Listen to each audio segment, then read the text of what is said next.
my diary. So it's been a while since last time I upload kusina ni Ann. I think it's 2 months ago because masyado akong busy kasi nga may competition yung anak ko sa swimming carnival, and then championship sa ACC. So wala akong time mag-upload sa kusina ako kasi it takes time para mag-upload ka ng luto, a day in my life. So ngayon, i-share ko sa inyo kanina yung workout ko. Everyday yan, nag-workout ako ng 1 hour. Pag sinipag ako 2 hours dito sa bahay, so hindi ko na kailangan lumabas para mag-workout kasi kumpleto naman ako dito. And for today, dito tayo sa kusina ni Ann. Magluluto ako ng pansit. Yung pansit sa Philippines, yung may chicken liver, may chicken breast. Yun, iluluto ko siya. So mga sisi loves, ito yung lulutuin ko ngayon. Tapos meron din akong chicken breast fillet. So, as you can see, I have here a marinated chicken breast. Minarinate ko lang siya ng dark soy sauce, what do you call that? Oyster sauce, and a bit of salt and pepper. Tapos, eto na yung aking chicken liver. So, ginisa ko na rin siya. Tapos, bago ko siya ginisa, binabad ko muna siya sa fresh milk ng 1 hour. Para matanggal yung lansa talaga niya. Tapos, ito yung vermicelli. Ayun yung pansit na gagamitin ko. Ito yung vermicelli. Haluan ko niyan. So, I have here carrots, capsicum, garlic, and chopped onion. So, yan lang yung magiging ingredients ng pansit ko. Okay, mga sisilab, dyan lang kayo. Mga sisilabs, iniinit ko na itong aking pan. So, alam naman natin lahat paano magluto ng pansit. Ano? By the way, nilalagyan ko ng cover itong gilid para hindi talsik-talsik ng mantika. Hindi ako masyadong maraming linisin. So, ayan, iniinit ko na yung pan ko. Ayan. So, mga sisilabs, mga nanay na katulad ko, pag may time kayo, o kaya yung pilitin nyo, magka-time kayo, kahit 30 minutes a day lang, mag-workout kayo sa bahay, especially tayong mga yung 40 plus na, 50, ayan, kailangan natin ng workout kasi hindi na para sumeksi tayo mga sisilab, kundi para maging healthy tayo. Siyempre, tayo naman lahat gusto natin makita yung mga apo natin. Huwag muna sa apo, masyado ako nag-jump.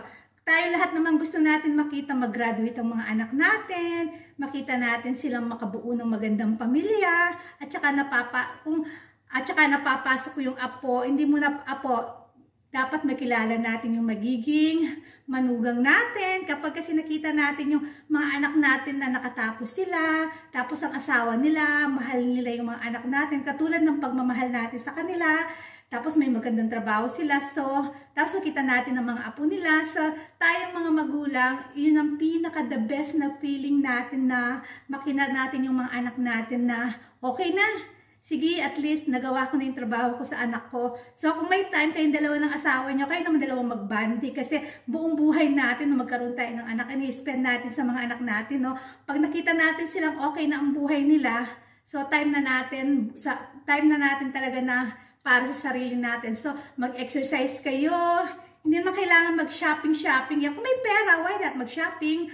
Or kung may pera, mag-travel. Kahit sa Pilipinas, you can travel around the Philippines. Nandiyan ang Boracay, ang Siquijor, ang ganda. Kung nasa ibang bansa kayo kagaya ko, so punta kayo sa mga iba-ibang bansa, ganyan, iba-ibang lugar. Kung may pera lang, okay? So by the way, magluto na ako. Mainit na itong aking kalan. So syempre, manggigisa muna tayo ng bawang. Para lang tayo nagkukwentuhan mga sisilab. Alam niyo, masarap mag-workout mga sisilab. Kapag mag-bihis kayo, yung workout gear talaga, cup, magandang outfit na pang baha, outfit na pang gym, rubber shoes kayo, mas gaganahan kayo, tapos magandang music, ayan. So, magluto lang tayo ng pansit mga sisilab. So, nagigisa na ako ng sibuyas, tapos bawang, tapos itong ginisa akong, minarinate kong overnight na chicken breast. So, alam niyo naman lahat paano magluto nito. Okay? Diyan lang kayo.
Tatanggalin ko na nga ito.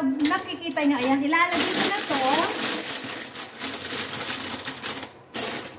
Papasok, nandiyan pa kasi yung anak ko. Papasok, ang uni niya, 1:30 pa. So, ilalagay ko na lahat. Kasi, si Habi umuwi ng lunch. Si Kuya, kakain siya bago mag-uni. Ang uni is college siya. Hindi namin British colony kasi itong Australia. Kaya ang tawag sa college is uni. Ayan. So, ayan. Ihalo-halo ko lang siya mga sisilobs. Natatakpan kasi siya. Ayan. Hi mga sisilobs. So, tapos na ako magluto. Ngayon naman, 3 o'clock na. Susundin ko na si Bunso. So, samahan nyo ako mga sisilobs. Ang dami natin trabaho, no? Pagkatapos natin maghatid sa umaga, sa school, uuwi, maglilinis, magluluto. Sasabayan mo pa ng workout. Importante yon. Tapos, pagkatapos, pahinga ka lang ng konti, and then magsusundo ka na naman. Tapos, dinner na naman. Ay, naku. Ganyan talaga tayong mga nanay. Kaya saludo ako sa lahat ng full-time nanay dyan. Hindi biro mga trabaho natin. Samahin niyo ako mga sisilabs. Let's go.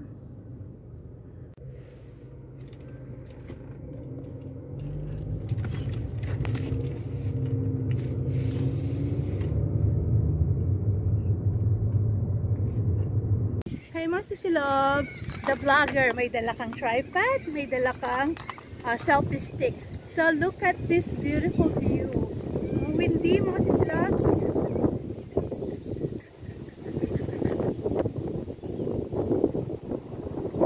Ang ganda.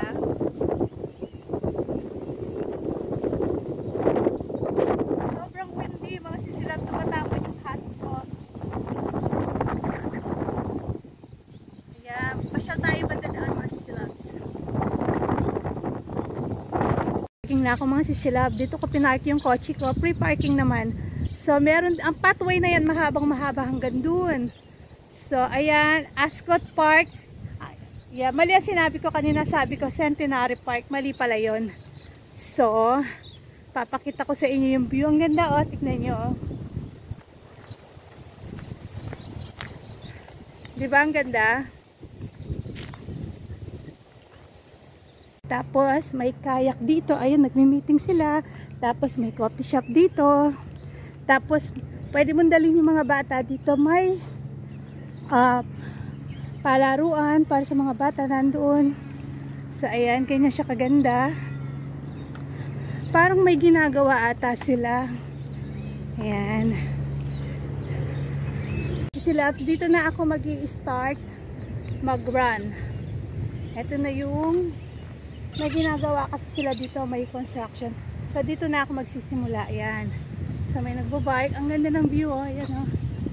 So dito na ako mag-i-start mga sisilabs. Morning. Samahan nyo na ako mag-run mga sisilabs. Ay! Ayan, nahulog yung phone ko.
Hi mga sisilabs! So, nandito na ako sa bahay, ano.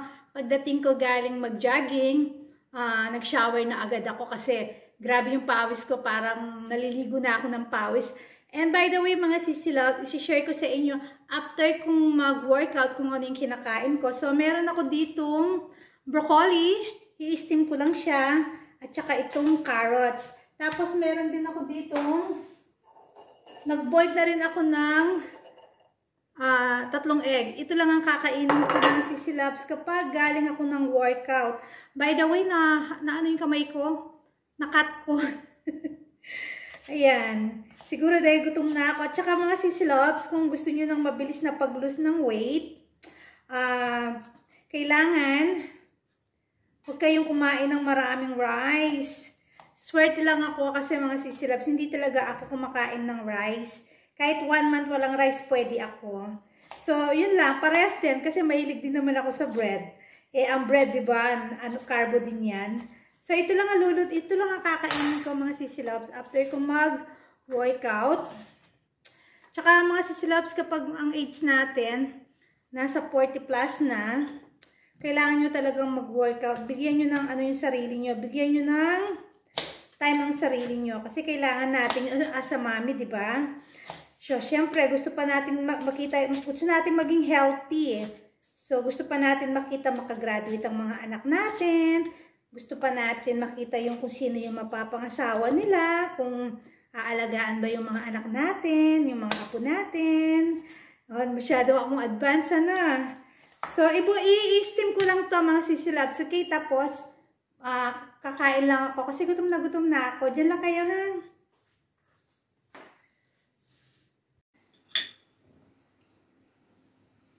Hi mga sisilabs! Again and again and again. So, na-steam ko na tong food ko. Ayan. So, ano lang siya? Steamed broccoli and carrots at saka boiled egg. Ayan. Nilagyan ko lang ng konting salt and pepper sa top para may lasa naman, ano? Tapos, meron akong fresh carrot juice. Tapos, meron din akong water sa tabi ko.